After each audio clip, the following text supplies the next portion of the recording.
مثل الذين ينفقون أموالهم في سبيل الله كمثل حبة أنبتت 7 سنابل في كل سنبلة 100 حبة والله يضاعف لمن يشاء والله واسع عليم الذين إن مكناهم في الأرض أقاموا الصلاة وآتوا الزكاة وأمروا بالمعروف ونهوا عن المنكر আল্লাহ পাক রব্বুল আলামিন বলেন, যদি জমিনের ভিতরে আমার বান্দা বান্দীদের হাতে যদি ক্ষমতা আসে তখন তাদের 4টা কাজ তারা করবে। ইসলাম যদি ক্ষমতায় আসে তখন তাদের জন্য 4টা কাজ তারা করবে। আল্লাহ পাক রব্বুল আলামিন বলে দিলেন, 1 নাম্বার হলো আকামুস সালাম, তারা সমাজের ভিতরে নামাজ কায়েম করবে। ইলাহি বানালো মুঝে গুবারে মদিনা, ইলাহি দেখা দে হমে রওজায়ে মদিনা, বলগল উলা বিকমালিহি কশফত দুজা বিজমালিহি হসনত জমিউ খিসালিহি সাল্লু আলাইহি ওয়া আলিহি।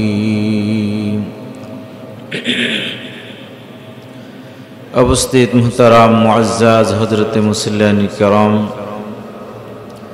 দিগার হযরত মুরব্বিয়ান আযম, শুরুতে আল্লাহ সুবহানাহু ওয়া তাআলার মহান দরবারে অসংখ্য অগণিত শুকর আদায় করি যে মহান আল্লাহ পাক আমাদেরকে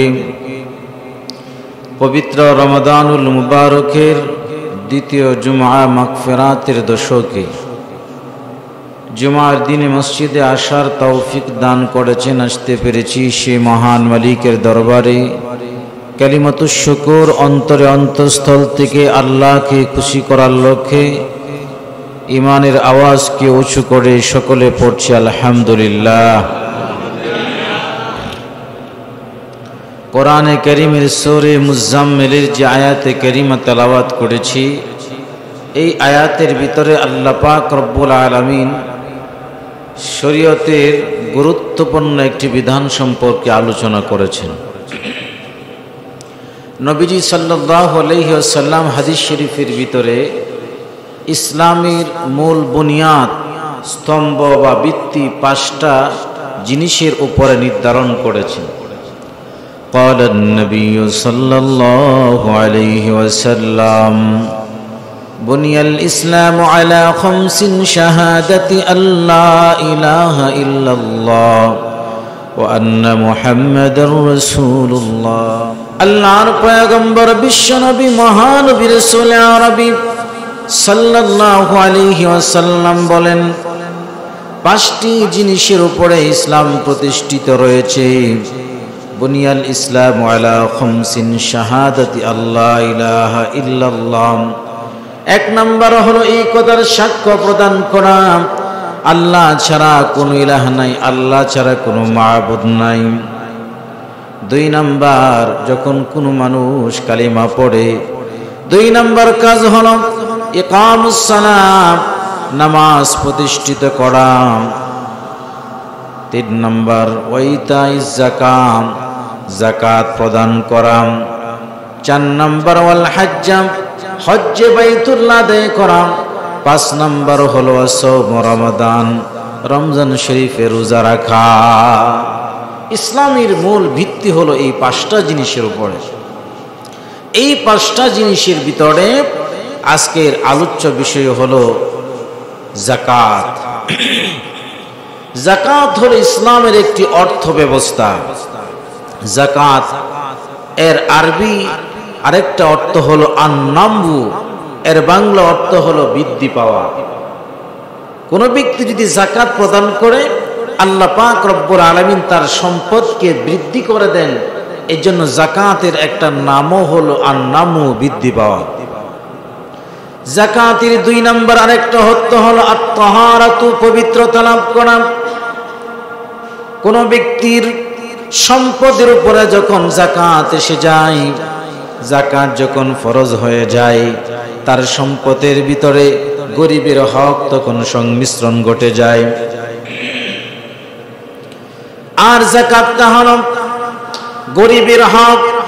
যখন গরিবের হকটাকে তার সমস্ত সম্পদ থেকে যখন আলাদা করা না হয়, তখন তার সমস্ত সম্পদটা অপবিত্র হয়ে যায়, নাপাক হয়ে যায়।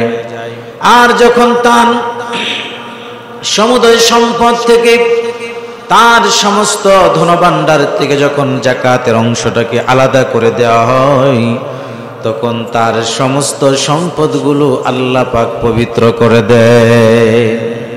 তাহলে যাকাতের আরেকটা অর্থ হলো আত-তাহারাতু, পবিত্রতা লাভ করা। এই জন্য যাদের উপরে যাকাত আল্লাহ পাক রব্বুল আলামিন ফরজ করেছেন, তারা যাকাত প্রদানের মাধ্যমে তাদের সম্পদগুলোকে পবিত্র করে ফেলবেন। যাকাত কারা দিবে? যারা নেশাব সম্পূর্ণ সম্পদের মালিক হবে, তারাই যাকাত প্রদান করবে।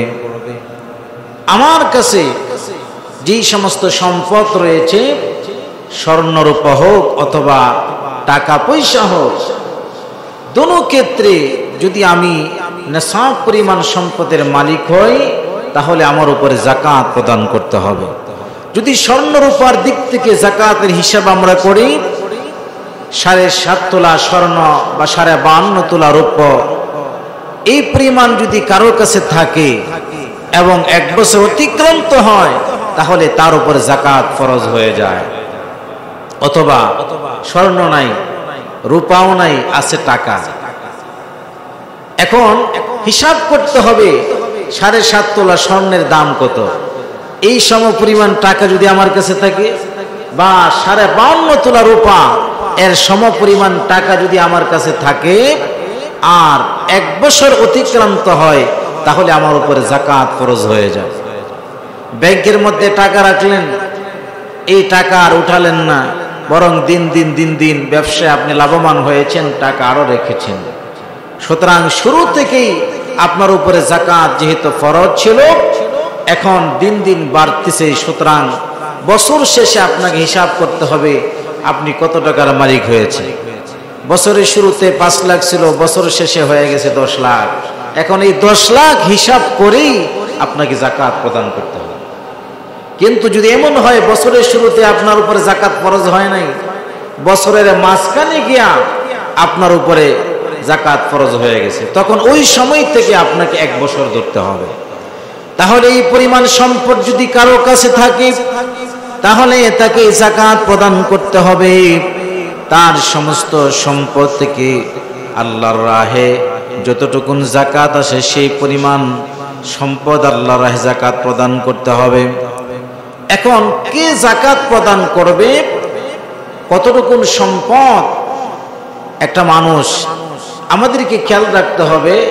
মৌলিক যে জিনিসগুলো রয়েছে, যেমন থাকার জন্য ঘরবাড়ি দরকার, পরিধান করার জন্য পোশাকের দরকার, যারা ব্যবসায়ী তারা ব্যবসা পরিচালনা করার জন্য দেখা যায় বিভিন্ন মিল ফ্যাক্টরির জন্য মেশিনারি দরকার।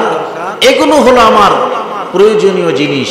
এগুলা ব্যতীত যদি আমার কাছে ওই পরিমাণ অর্থ থাকে, তাহলেই আমার উপরে যাকাত ফরজ হবে, নতুবা আমার উপরে যাকাত ফরজ হবে না।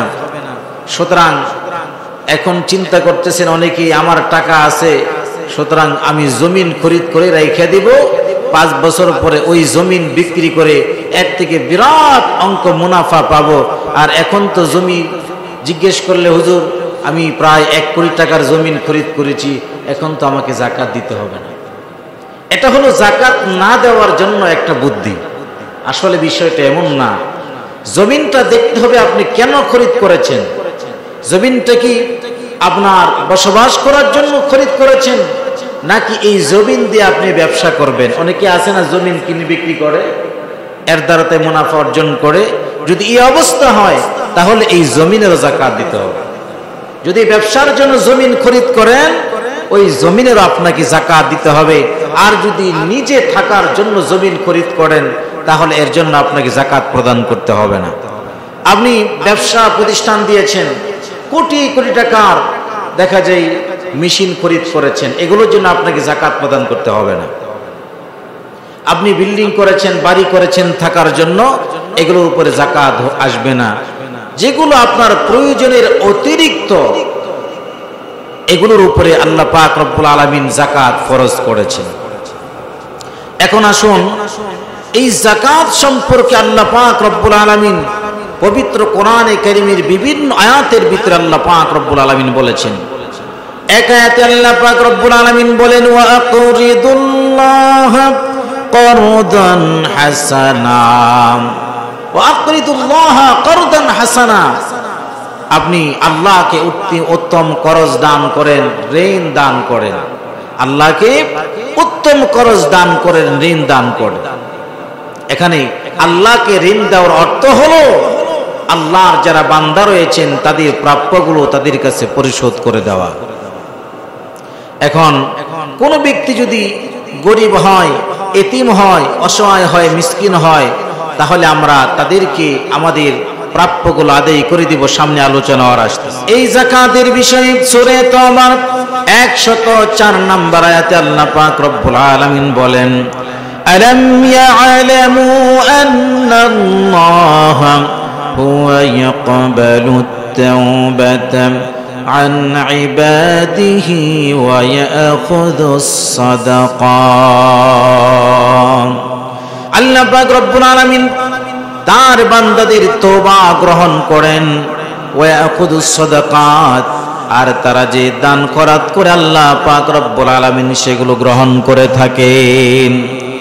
হাদিস শরীফের ভিতরে নবীজি বলেন, ইন্নাস সাদাকাতা তাকাউ ফি কাফির রহমান ক্বাবলা আন তাকা ফি কাফিল ফাকির। মানুষেরা যখন যাকাত আদায় করে, প্রথম এই যাকাতের অঙ্করা টাকাটা আল্লাহর হাতে যায়, আল্লাহর হাত হয়ে এরপরে বান্দার হাতে ওই টাকাটা, অর্থটা পৌঁছে যায়। তাহলে আমরা যে ফকিরকে দান খয়রাত করি, এগুলো প্রথমে যায় আল্লাহর হাতে, এরপরে আল্লাহর হাত থেকে বান্দার হাতে যায়।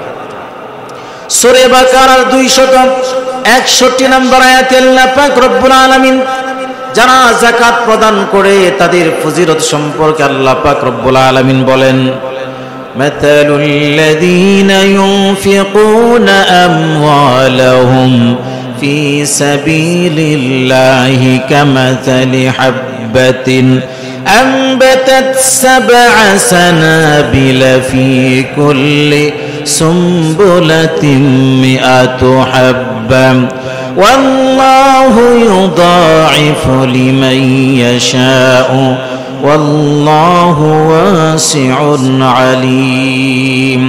আল্লাহ পাক রব্বুল আলামিন বলেন, যারা আল্লাহর রাস্তায় দান করে তাদের দৃষ্টান্ত হলো এমন যে কোনো ব্যক্তি জমিনের ভিতরে একটা বীজ বপন করল, ওই বীজ বপন করার পরে এই শস্য দানা থেকে 7টা শীষ উৎপাদিত হলো, আবার এই 7টা শীষের ভিতরে 100 করে দানা উৎপাদিত হলো।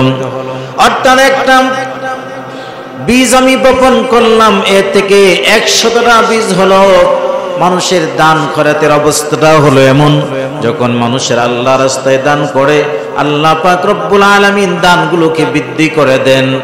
একে আল্লাহ পাক রব্বুল আলামিন 10 গুণ বৃদ্ধি করেন, 10 থেকে 700 গুণ বৃদ্ধি করে দেন। এখন তো কোনো ব্যক্তি যদি 1 টাকা রমজানে দান করেন, আল্লাহ পাক রব্বুল আলামিন 70 গুণ বৃদ্ধি করে দেন। সুতরাং অন্যান্য তুলনার 10কে যদি 70 দ্বারাতে গুণ দেই, আল্লাহ পাক রব্বুল আলামিন সেই পরিমাণ বৃদ্ধি করেন, বরং তার চাইতে আরো বেশি আল্লাহ পাক রব্বুল আলামিন বৃদ্ধি করে দেন।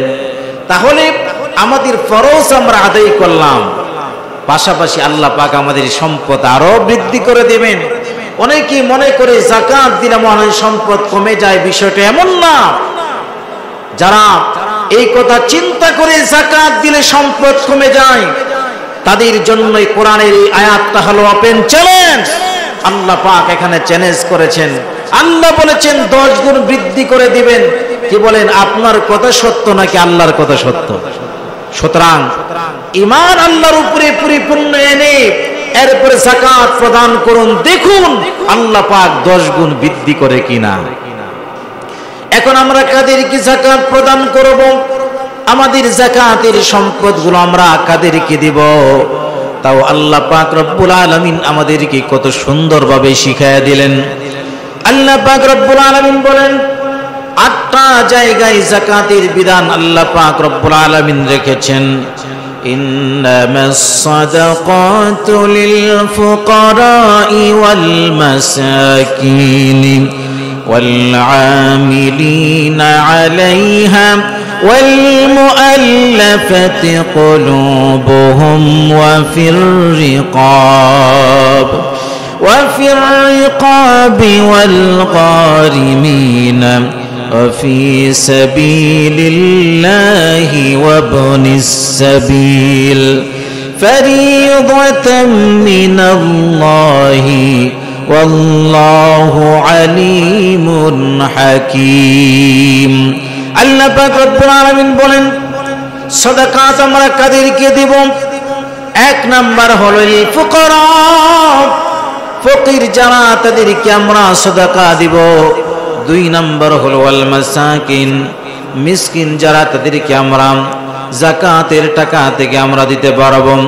ওয়াল আমিলিনা আলাইহা, 3 নাম্বার হলো যারা যাকাত আদায় করে, শ্রমিক যারা, কর্মচারী যারা, তাদেরকে যাকাতের অর্থ থেকে যাকাত দিতে পারবো। ওয়াল মুআল্লাফাতি কুলুবুহুম, মানুষের কাফেরদেরকে মনতুষ্টির জন্য যাকাত প্রদান করা, এই বিধানটাকে বর্তমান রহিত করা হয়েছে। ওয়াফির রিকাব, দাস মুক্তির জন্য। ওয়াল গারিমিনা, আর 6 নাম্বার হলো ঋণগ্রস্ত ব্যক্তি, ঋণ পরিশোধের জন্য যাকাতের অর্থ থেকে সহযোগিতা করতে পারব। ওয়াফি সাবিলিল্লাহ, আল্লাহর রাস্তায় যারা আল্লাহ রাস্তায় রয়েছেন, যারা জিহাদ পরিচালনা করেন, মুজাহিদ যারা, তাদের জন্য যা কিছুর প্রয়োজন হয় সেগুলোতে আমরা যাকাতের অর্থ থেকে দিতে পারবো। ওয়াবনিস সাবিল, 8 নাম্বার হলো যারা মুসাফির, তাদেরকে আমরা যাকাতের অর্থ থেকে দান করতে পারবো। এখানে 8টা খাত আল্লাহ পাক রব্বুল আলামিন বর্ণনা করেছেন। 8টা খাতের ভিতরে 1 নাম্বার হলো লিল ফুকারা, 1 নাম্বার হলো ফকির। আমরা মনে করি যারা আমাদের কাছে এসে হাত পাতে, প্লেট নিয়ে, থালা নিয়ে, তারাই মনে হয় ফকির। বিষয়টা এমন না, তারা ফকির নয়। যারা আমাদের সামনে হাত পাতে, প্লেট নিয়ে দাঁড়ায় থাকে, এদের নাম ফকির না। ফকির হলো তারা যারা তার জীবিকা নির্বাহ করার জন্য পরিপূর্ণ অর্থ ব্যবস্থা তাদের নাই। দেখা যায় মানুষের কাছেও হাত পাততে পারে না, চোখ লজ্জার কারণে মানুষের কাছেও হাত পাততে পারে না, কিন্তু তার পরিবার পরিজন চালানোর মতন অর্থ তার কাছে নাই। এদেরকে ফকির বলা হয়। এরা মানুষের কাছে আসবে না, চাইবে না। এজন্য যারা যাকাত প্রদান করবে তাদের উচিত হলো গ্রামের ভিতরে ওই সমস্ত লোক যারা গরিব, সংসার চালাইতে বড় কষ্ট হয়, তাদেরকে খুঁজে খুঁজে যাকাতের অর্থ থেকে তাদেরকে সহযোগিতা করা, তারা হলো ফকির। 2 নাম্বার হলো মিসকিন, যাদের একেবারেই ধন সম্পদ বলতে নাই, এক বেলা খাইলে আরেক বেলা খাইতে পারে না, এরকম যারা, তাদেরকে বলা হয় মিসকিন। তাদেরকেও যাকাতের অর্থ থেকে আমরা সহযোগিতা করব। ওয়াল আমিলিনা আলাইহা, 3 নাম্বার হলো যারা যাকাত পরিশোধ করে থাকে, কর্মচারী যারা, তাদেরকে আমরা যাকাতের অর্থ থেকে ভাতা দিতে পারবো, বেতন দিতে পারবো। ওয়াল মুআল্লাফাতি কুলুবুহুম, এখানে মুআল্লাফাতি কুলুব বলা হয় মনতুষ্টির জন্য যাকাতের অর্থ থেকে টাকা দেওয়া। এটা ইসলামের প্রাথমিক অবস্থায় যখন ইসলামের মানুষের সংখ্যা একেবারেই কম ছিল, তখন কাফেরদের মনোরঞ্জনের জন্য, মনতুষ্টির জন্য, ইসলামের প্রতি আকৃষ্ট করার জন্য যাকাতের অর্থ থেকে তাদেরকে দেওয়ার বিধান ছিল।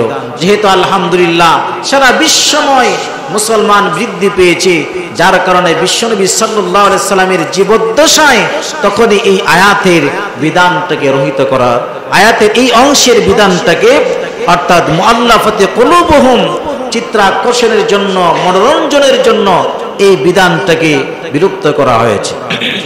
অফির রিকাব, এরপরে 5 নাম্বার হলো দাস মুক্তির জন্য, গোলাম আজাদ করার জন্য। কারো কাছে কোনো ব্যক্তি যদি বন্দী থাকে, এত লাখ টাকা যদি আমাকে দিতে পারো তাহলে তোমাকে মুক্তি দেওয়া হবে, নতুবা তোমাকে মুক্তি দেওয়া যাবে না। সুতরাং তাদেরকে মুক্ত করে আনার জন্য এখন তো আর গোলাম নাই, কি বলেন, এখন গোলাম প্রথা আছে? গোলাম প্রথা নাই। তাহলে আয়াতের এই বিধানটা আমরা কাদের ক্ষেত্রে প্রয়োগ করব? এখন আমরা প্রয়োগ করতে পারি অনেক অসহায় মানুষ দেখা যায় নিরপরাধ, তাদের কোনো দোষ নাই, তাদেরকে ষড়যন্ত্রমূলক মামলা দিয়া তাদেরকে গ্রেফতার করা হয়েছে, জেলখানায় বন্দী করা হয়েছে। এখন তাদেরকে মুক্তি করার জন্য অর্থের দরকার, কারণ ওই ব্যক্তি এত পরিমাণ অর্থ নাই যে অর্থ থেকে ওই ব্যক্তি খরচ করে মুক্তি পাবে। সুতরাং আমি যাকাতের অর্থ থেকে ওই গরিবকে মুক্ত করার জন্য আমি যে সমস্ত টাকার প্রয়োজন হয়, সাহায্যের প্রয়োজন হয়, যাকাতের টাকা থেকে আমি সাহায্য করতে পারবো। ওয়াল গারিমিন, 6 নাম্বার হলো অনেক ব্যক্তি এমন দেখা যায় সমাজের ভিতরে ঋণগ্রস্ত হয়ে গেছে, এত পরিমাণ ঋণ পরিশোধ করতে পারে না, সংসারও চালাইতে পারে না। এখন আবার যারা কোটিপতি এরা চিন্তা করে না আমরাও তো ঋণগ্রস্ত, কারণ যারা কোটিপতি তারা ব্যাংক থেকে ঋণ নেয় না, ব্যাংক থেকে কোটি কোটি টাকার ঋণ নেই, তারাও তো বলতে পারবে যে আমরাও তো ঋণগ্রস্ত, সুতরাং আমরাও যাকাত খাইতে পারবো। বিষয়টা এমন না, ঋণগ্রস্ত হলেই চলবে না। এমন ব্যক্তি ঋণগ্রস্ত যেই ব্যক্তির আর কিছুই নাই, ঋণ পরিশোধ করবে, যদি পরিশোধ করতে যায় তাহলে না খায়া মরতে হবে। তাদের অবস্থাটা জেনে তাদেরকে যাকাতের অর্থ থেকে তাদের ঋণগুলো পরিশোধ করতে পারবো। ওয়াফি সাবিলিল্লাহ, 7 নাম্বার হলো যারা আল্লাহর রাস্তায় বের হয়, দিন কায়েমের জন্য যারা আল্লাহর রাস্তায় বের হয় তাদেরকে তাদের সহযোগিতার জন্য যাকাতের অর্থ থেকে আমরা দিতে পারবো। ইবনে সাবিল, 8 নাম্বার হলো মুসাফির। মুসাফির ব্যক্তি এমন একটা জায়গায় গিয়েছেন যেই জায়গাতে যাওয়ার পরে চিন্তায় হয়ে গেছে তার কাছে কোনো টাকা পয়সা নাই। এখন ওই ব্যক্তি কিভাবে সেই জায়গাতে গন্তব্যস্থানে আসবে, তার কাছে কোনো টাকাও নাই। তখন ওই যাকাতের যেই ব্যক্তি যাকাত পরিশোধ করবে যাকাতের অর্থ থেকে, ওই ব্যক্তিকে মুসাফিরকে সহযোগিতা করতে পারবে। এটা ছিল ধরেন আজ থেকে 1400 বছর আগের বিধান, কারণ তখন যোগাযোগ ব্যবস্থা এত ভালো ছিল না। এখন তো আলহামদুলিল্লাহ যোগাযোগ ব্যবস্থা এত ভালো, আজকে এখন আপনি কি করতেছেন মুহূর্তের ভিতরে সারা বিশ্বে ছড়িয়ে যায়। সুতরাং এটা এখনের ক্ষেত্রে কোটিপতি মুসাফির যদি দেখা যায় রাস্তার ভিতরে বিপদে পড়ে যায়, তখন টাকা আনানোর বিভিন্ন ব্যবস্থা থাকে। আর যদি না থাকে তখন তাকে যাকাতের অর্থ থেকে ওই কোটিপতিকেও আপনি সহযোগিতা করতে পারবেন। ফারিদাতাম মিনাল্লাহ, আল্লাহর পক্ষ থেকে এটা ফরজ বিধান। সুতরাং আমরা এই খাতগুলোতে আমরা যাকাতের অর্থ থেকে দান করতে পারবো। এখন কথা হলো, এখানে যে 8টা খাত বর্ণনা করা হয়েছে এর ভিতরে তো এতিমখানার কথা আলোচনা করা হয়নি। এখন অনেকে প্রশ্ন করতে পারবেন, হুজুর যারা লিল্লাহ বোর্ডিং এতিমখানা গরিবদের জন্য যারা নেন মাদ্রাসার জন্য, তাদেরকে আমরা কিভাবে দিব? কোরআনের আয়াতের ভিতরে তো নাই। কোরআনের আয়াতের ভিতরে যে 8টা স্তর বর্ণনা করা হয়েছে, 8টার ভিতরে 3টাই এতিমখানার ক্ষেত্রে প্রযোজ্য হবে। একটা হলো ফকির, অর্থাৎ যারা মাদ্রাসায় পড়াশোনা করে, অধিকাংশ ফ্যামিলি দেখা যায় গরিব, সুতরাং তারা গরিবের হিসাবে তারা যাকাতের টাকা পাবে। 2 নম্বর হলো মিসকিন, অনেকের দেখা যায় বাচ্চা এমন আছে তাদেরকে পড়ালেখার খরচ দেওয়ার মতন সামর্থ্য নাই, তখন আমি যাকাতের অর্থ থেকে দিয়ে তাদের পড়ালেখার ব্যবস্থা আমি করতে পারবো। 3 নম্বর হলো ফি সাবিলিল্লাহ, আল্লাহ রাস্তায় বলতে এখানে দিন কায়েমের যত রাস্তা রয়েছে, কোরআন যারা শিখেন যারা শিখান এটাও দিন কায়েমের রাস্তা। সুতরাং এখানেও আমি জাকাতের অর্থ থেকে আমি দান করতে পারবো। সুতরাং এই তিনটা স্তর মাদ্রাসার ক্ষেত্রে প্রযোজ্য হবে। যে সমস্ত মাদ্রাসার ভিতরে লিল্লাহ ফান্ড রয়েছে, যে সমস্ত মাদ্রাসার ভিতরে গরিব অসহায় মিসকিন রয়েছে, ওই সমস্ত মাদ্রাসায় আমরা জাকাতের অর্থ থেকে আমরা দান করতে পারবো। বাকি আরো যে 7টা খাত বর্ণনা করা হয়েছে, যে কোনো খাতে যদি আমার জাকাতের টাকা আমি ব্যয় করি তাহলে আমার জাকাত পরিশোধ হয়ে যাবে। তবে খেয়াল রাখতে হবে, যারা আমরা ফকিরদেরকে রাস্তায় যারা ভিক্ষা করে, এরা তো আসলে ফকির না, অনেকে আছে পেশাদারি ভিক্ষুক। বাড়িতে বিল্ডিং আছে কিন্তু এখানে আরামের একটা ব্যবসা, যতগুলো ওভারব্রিজ আছে সেখানে বসে বসে তারা ভিক্ষা করে।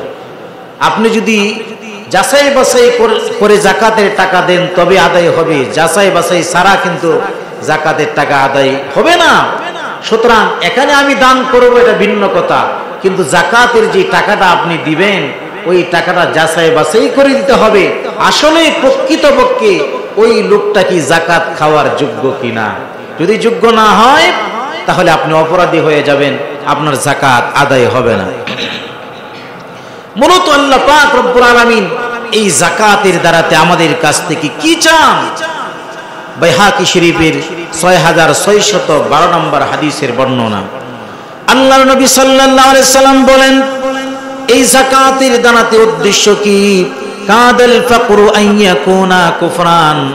অনেক সময় দেখা যায় দরিদ্রতার কারণে মানুষেরা কুফরি পর্যন্ত করে, দরিদ্রতার কারণে মানুষেরা চুরি করে, দরিদ্রতার কারণে মানুষেরা ছিনতাই করে, ডাকাতি করে। সুতরাং সমাজ থেকে যদি আমরা দারিদ্র বিমোচন করতে চাই তাহলে জাকাত ব্যবস্থা চালু করতে হবে।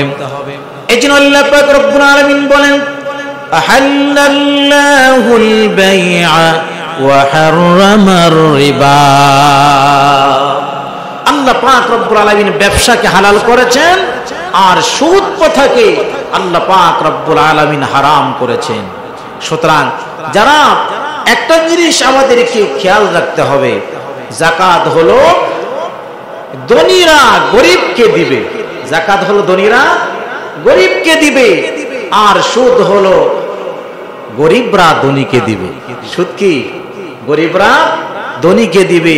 সুতরাং সুদ প্রথা আল্লাহ পাক রব্বুল আলামিন হারাম করে দিয়েছেন। এখন আজকের সমাজের ভিতরে দেখা যায় যুব সমাজ কেন বিনষ্ট হয়ে যাচ্ছে? তাদের কর্মসংস্থান নাই। দেখা যায় অনেক নারীরা বিধবা, সংসার চালানোর মতন কোনো যোগ্যতা নাই, তখন তার অবৈধ পন্থা অবলম্বন করে নিজের দেহকে বিক্রি করে। সুতরাং আমরা জাকাত যারা প্রদান করব, জাকাতের শাড়ি আর জাকাতের লুঙ্গি না কিনে সমাজের ভিতরে ঘুরে ঘুরে দেখুন, যেই ছেলেটার চাকরি নাই, অভাবগ্রস্ত, কোনো ব্যবসা করতে পারছে না অর্থের কারণে, ওই ছেলেটাকে একটা ব্যবসার কাজে আপনি অর্থ দিয়ে দেন। আপনি যদি ওই ছেলেটাকে আপনি 5 কেজি বাদামই কিনে দেন, যে ঘরে বৈশা না থেকে চুরি না করিয়া যে মানুষের কাছে গিয়ে আগে বাদাম বিক্রি কর, কি বলেন? আপনি যদি 1000 টাকা দিয়ে তারা বাদাম কিনে দেন, এক সময় তো এই বাদাম বিক্রি করতে করতে তার পরিবারের জন্য যা কিছুর প্রয়োজন তার ব্যবস্থা হয়ে যাবে। একটা বিধবা নারী দেখা যায় এখন কিভাবে চলবে, তাকে একটা সেলাই মেশিন কিনে দেন, 5000-6000 টাকা খরচ হবে, জাকাতের টাকা থেকে আপনি করেন, দেখা যাবে এই মেয়েটা তার ভবিষ্যৎ সুন্দরভাবে চলতে পারবে, সন্তান নিয়ে সুন্দরভাবে থাকতে পারবে। আজকে আমি মনে করি 100 টাকা 100 টাকা করে আমি জাকাত দিয়ে দিলাম, আমি জাকাত আদায় হয়ে গেল। জাকাতের উত্তম পন্থা হলো এমন একটা মানুষকে এমনভাবে মালিক বানিয়ে দেওয়া যাতে এই লোকটা আর মানুষের কাছে হাত পাততে না হয়, এই লোকটা যাতে কর্ম করে সমাজের ভিতরে চলতে পারে। এটাই ছিল জাকাতের মূল উদ্দেশ্য, সমাজ থেকে দারিদ্র বিমোচন করা। সুতরাং এটা তখনই এই সমাজের ভিতরে বাস্তবায়ন সম্ভব হবে যখন জাকাতটাকে মানুষের উপরে জোর জবরদস্তি বাধ্যতামূলক করা হবে। এখন তো দেখা যায় জাকাত মানুষের কাছে চাইতে গেলে তখন কপালের ভিতরে বাজ পড়ে যায়। উচিত তো ছিল আপনার কাছে কেন জাকাতের টাকার জন্য আসবে? মাদ্রাসার হুজুররা আপনার কাছে যাবে কেন? আপনি তো ঘুরে ঘুরে মাদ্রাসায় ওই জাকাতের টাকা পৌঁছে দেওয়ার প্রয়োজন ছিল। সুতরাং আজকে যদি দেশের ভিতরে যদি ইসলাম থাকতো, কোরআনী শাসন থাকতো, তাহলে যে ব্যক্তি যাকাত প্রদান না করবে তার বিরুদ্ধে হযরত আবু বকর সিদ্দিক বলেছিলেন, যে ব্যক্তি যাকাত প্রদান না করবে তার বিরুদ্ধে আমি যুদ্ধ ঘোষণা করলাম। সুতরাং ইসলাম যদি ক্ষমতায় থাকতো বা কোরআন যদি ক্ষমতায় থাকতো তাহলে আপনি যাকাতটাকে ফাঁকি দিতে পারতেন না, অবশ্যই জোরপূর্বক আপনার থেকে যাকাত আদায় করত। আর এইভাবে যে সমস্ত কর্মসংস্থান যাদের নাই তাদেরকে যাকাতের অর্থ ব্যবস্থা দিয়া তাদের কর্মসংস্থানের ব্যবস্থা করে দিত। এজন্য আল্লাহ পাক রব্বুল আলামিন বলেন পবিত্র কোরআনে কারীমের সূরা হজের 41 নম্বর আয়াতে আল্লাহ পাক রব্বুল আলামিন বলেন আল্লাযীনা ইম্মাক্কান্নাহুম ফিল আরদি আকামুস সালাম ওয়া আতাউয যাকাতা ওয়া আমারু বিল মা'রুফি ওয়া নাহাউ আনিল মুনকার। আল্লাহ পাক রব্বুল আলামিন বলেন যদি জমিনের ভিতরে আমার বান্দা বান্দীদের হাতে যদি ক্ষমতা আসে তখন তাদের চারটা কাজ তারা করবে। ইসলাম যদি ক্ষমতায় আসে তখন তাদের জন্য চারটা কাজ তারা করবে। আল্লাহ পাক রব্বুল আলামিন বলে দিলেন, এক নাম্বার হলো আকামুস সালাম, তারা সমাজের ভিতরে নামাজ কায়েম করবে। ইসলাম ক্ষমতায় থাকলে আপনি নামাজ না পড়ে দোকান খোলা রাখবেন, এটা সম্ভব ছিল না, পুলিশ এসে আপনাকে ধরে নিয়ে যেত। সুতরাং ইসলাম যেহেতু ক্ষমতায় নাই, আপনি যেমনি ইচ্ছা সেমনি কাজ করছেন। সুতরাং ইসলাম ক্ষমতায় আসলে এক নাম্বার তাদের কাজ হলো তারা সমাজের ভিতরে নামাজ কায়েম করবে। দুই নাম্বার যাকাত আদায় করবে। এটা যখন ইসলাম ক্ষমতায় আসবে দুই নাম্বার তাদের কাজ, তারা যাকাত সমাজ থেকে আদায় করবে। যাদের উপরে যাকাত ফরজ তাদের কাছ থেকে যাকাত আদায় করবে। ও আমারু বিল মা'রুফ, মানুষদেরকে সৎ কাজের আদেশ করবে। ওয়া নাহাউ আনিল মুনকার, আর মানুষদেরকে অন্যায় থেকে বারণ করবে। সুতরাং সমাজটা যদি দারিদ্র বিমোচন করতে চায়, সমাজ থেকে যদি আমরা দরিদ্রতা দূর করতে চাই, তাহলে ইসলামের কোনো বিকল্প নাই, কোরআনের আইনের কোনো বিকল্প নাই। এজন্য মুসলমান আমাদেরকে দোয়া করতে হবে আল্লাহ পাক রব্বুল আলামিন যেন সাহাবে কেরামদের মতন একটা যুগ আমাদেরকে ফিরিয়ে দেন, যেই যুগে কোরআনের বিধান অনুযায়ী সমাজ পরিচালিত হবে। আমরা সকলে পড়ছি আমিন।